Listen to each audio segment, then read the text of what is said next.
Halo teman-teman semua, selamat datang di teknik.com. Untuk yang belum melihat video yang pertama dan kedua, part pertama yang kedua bisa dilihat di pojok kanan atas. Seperti biasa bisa diklik agar bisa menonton video sebelumnya.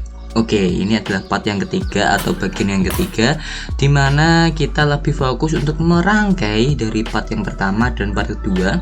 Kita rangkai panel suryanya seperti ini.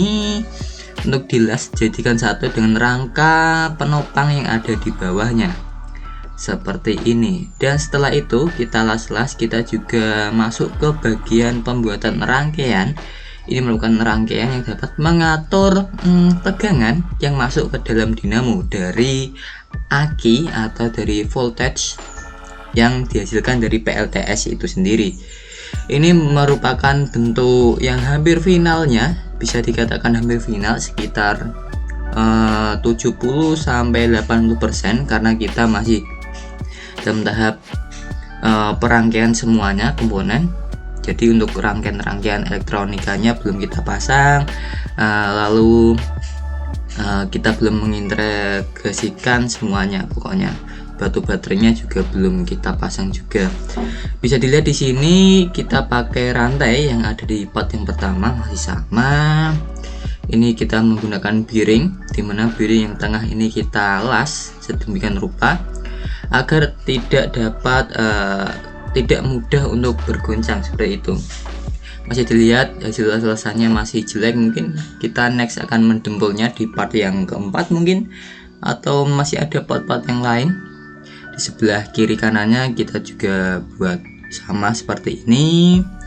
Lalu kenapa tujuan kita membuat PLTS ini bisa bergerak gitu ya? Ini tujuannya mengikuti cahaya matahari. Kalau ada cahaya matahari dari timur ke barat gitu kan ya, kalau kita cuma menghadapkan ke timur atau ke atas saja, maka hanya jam-jam tertentu saja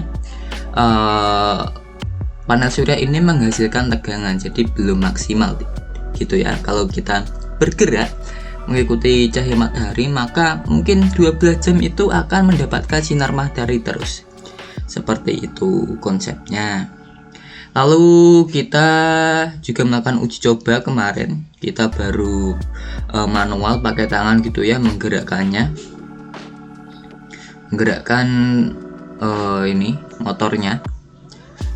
Seperti ini kita coba kemarin, kita balik polaritasnya agar bisa ke kiri, agar bisa ke kanan gitu ya. Kita sudah coba.